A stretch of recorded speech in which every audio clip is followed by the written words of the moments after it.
ರಾಜ್ಯ ರಾಜಕೀಯದಲ್ಲಿ ಏನಾದರೂ ಬೆಳವಣಿಗೆಗಳಾಗುತ್ತೆ, ಅದು ಕೂಡ ಆಡಳಿತ ಪಕ್ಷದಲ್ಲಿ ಯಾರಾದರೂ ರಾಜೀನಾಮೆ ಕೊಡ್ತಾರೆ ಅಥವಾ ಏನಾದರೂ ಬೆಳವಣಿಗೆಗಳಾಗ್ತಾ ಇದೆ ಅಂದ್ರೆ ಅಟ್ಲೀಸ್ಟ್ ಅದರ ಬಗ್ಗೆ ಸುದ್ದಿ ಸದ್ದುಗಳು ಇದ್ದೇ ಇರುತ್ತೆ. ಮಾಧ್ಯಮಗಳಲ್ಲೂ ಕೂಡ ಅದರ ಬಗ್ಗೆ ವರದಿ ಆಗುತ್ತೆ. ಇನ್ಫ್ಯಾಕ್ಟ್ KN ರಾಜಣ್ಣ ಅವರ ರಾಜೀನಾಮೆ ಅಥವಾ ಅವ್ರನ್ನ ಸಂಪುಟದಿಂದ ವಜಾ ಮಾಡಲಾಗುತ್ತೆ ಅನ್ನುವಂತಹ ವಿಚಾರ ಒಂದೇ ಒಂದು ಚಿಕ್ಕ ಸುಳಿವು ಕೂಡ ನಿನ್ನೆ ಮಧ್ಯಾಹ್ನದ ತನಕ ಇರಲಿಲ್ಲ. ಜಸ್ಟ್ ಸಿಎಂ ಸಿದ್ದರಾಮಯ್ಯನವರಿಗೆ ಹೈಕಮಾಂಡ್ ಕರೆ ಮಾಡಿದ್ದು ಬಿಟ್ರೆ ಇನ್ಯಾರಿಗೂ ಕೂಡ ಅದ್ರ ಬಗ್ಗೆ ಮಾಹಿತಿ ಇರಲಿಲ್ಲ. ನಿನ್ನೆ ದಿಢೀರ್ ಅಂತ ಅಪ್ಪಳಿಸಿತ್ತು ನೋಡಿ, ರಾಜಣ್ಣ ಅವರನ್ನ ಸಂಪುಟದಿಂದಲೇ ವಜಾ ಮಾಡಲಾಗಿದೆ ಅಂತ. ಸಾಯಂಕಾಲದ ತನಕ ಅವರೇ ರಾಜೀನಾಮೆ ಕೊಡ್ತಾರೆ, ರಾಜೀನಾಮೆ ಕೊಟ್ಟು ಬಂದ್ರು ಅದನ್ನ ಅಂಗೀಕಾರ ಮಾಡ್ತಾರೆ ಸಿದ್ದರಾಮಯ್ಯನವರು ಅಂತ ಹೇಳಲಾಗ್ತಾ ಇತ್ತು. ಬಟ್ ಅದು ರಾಜೀನಾಮೆ ಅಲ್ಲ, ರಾಜೀನಾಮೆ ಬಿಟ್ಟು ಅವರನ್ನ ಸಂಪುಟದಿಂದಲೇ ವಜಾ ಮಾಡಬೇಕು ಅನ್ನುವಂತ ತಾಕೀತನ್ನ ಹೈಕಮಾಂಡ್ ಮಾಡ್ಬಿಟ್ಟಿತ್ತು. ಈಗ ಪ್ರಶ್ನೆ ಇರೋದು ವಾಟ್ ನೆಕ್ಸ್ಟ್ ಅಂತ. ಕಾಂಗ್ರೆಸ್ ತರೋದು JDS ಏನಾದ್ರೂ ಸೇರ್ತಾರಾ, ವಾಪಸ್ ಗರ್ವಾಪ್ಸಿ ನಿರ್ಧಾರವನ್ನ ರಾಜಣ್ಣ ಅವರು ಕೈಗೊಳ್ತಾರಾ ಅಂತ. ಕಾರಣ ನಿಮಗೆಲ್ಲ ಗೊತ್ತು, ಅವ್ರು ಬಂದಿದ್ದೇ JDS ಪಕ್ಷದಿಂದ. ಹಾಗಾಗಿ ವಾಪಸ್ ಅದೇ ಪಕ್ಷಕ್ಕೆ ವಾಲುವಂತಹ ಸಾಧ್ಯತೆಗಳು ಇದೆಯಾ ಅನ್ನೋದು ಪ್ರಶ್ನೆ. ರಾಜಣ್ಣ JDS ಸೇರಿದ್ರೆ JDS ಮೈತ್ರಿ ಪಕ್ಷಕ್ಕೂ ಅತಿ ದೊಡ್ಡ ಬಲ ಆಗುತ್ತೆ. ನಿಮ್ಗೆಲ್ಲ ಗೊತ್ತು, KN ರಾಜಣ್ಣ ಅವರು ಯಾವತ್ತೂ ಕೂಡ ಅಧಿಕಾರಕ್ಕೆ ಅಂಟಿ ಕೂತವರಲ್ಲ. ಪದೇ ಪದೇ ಪಕ್ಷ ವಿರೋಧಿಯಾಗಿ ಮಾತನಾಡ್ತಾ ಇದ್ರು. ಬಟ್ ಇಲ್ಲಿ ತನಕ ಕೂಡ ಅವರ ಬಗ್ಗೆ ಯಾರು ಕೂಡ ತಕರಾರನ್ನ ಎತ್ತಿರಲಿಲ್ಲ ರಾಜ್ಯ ರಾಜಕೀಯದಲ್ಲಿ, ಇನ್ಫ್ಯಾಕ್ಟ್ ಕಾಂಗ್ರೆಸ್ ಪಕ್ಷದಲ್ಲಿ. ಬಟ್ ಅವ್ರಿಗೆ ದುಬಾರಿ ಆಗಿರುವಂತಹ ಮಾತು, ರಾಹುಲ್ ಗಾಂಧಿ ಅವರು ಮತಗಳ್ಳತನ ವಿರುದ್ಧ ಅತಿ ದೊಡ್ಡ ಹೋರಾಟ ಮಾಡೋದಕ್ಕೆ ಮುಂದಾಗ್ತಿದ್ದಾರೆ.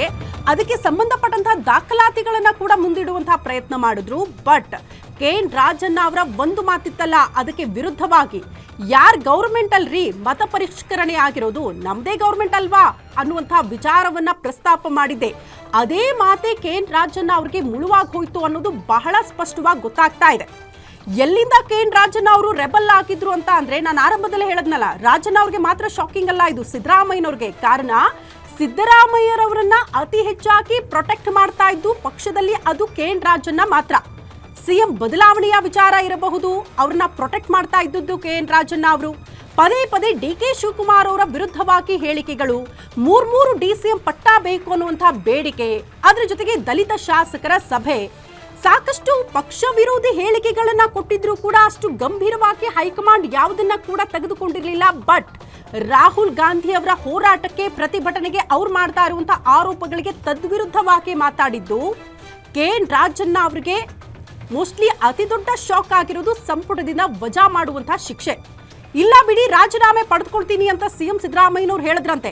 ರಾಜೀನಾಮೆ ಅಲ್ಲ, ಈ ಕೂಡಲೇ ಸಂಪುಟದಿಂದ ವಜಾ ಮಾಡಬೇಕು, ಸಾಯಂಕಾಲ 6 ಗಂಟೆ ಒಳಗಡೆ ಆ ಒಂದು ಲೆಟರ್ ನಮಗೆ ಬರಬೇಕು ಅನ್ನುವಂತಹ ತಾಕೀತನ್ನ ಹೈಕಮಾಂಡ್ ಮಾಡಿತ್ತಂತೆ.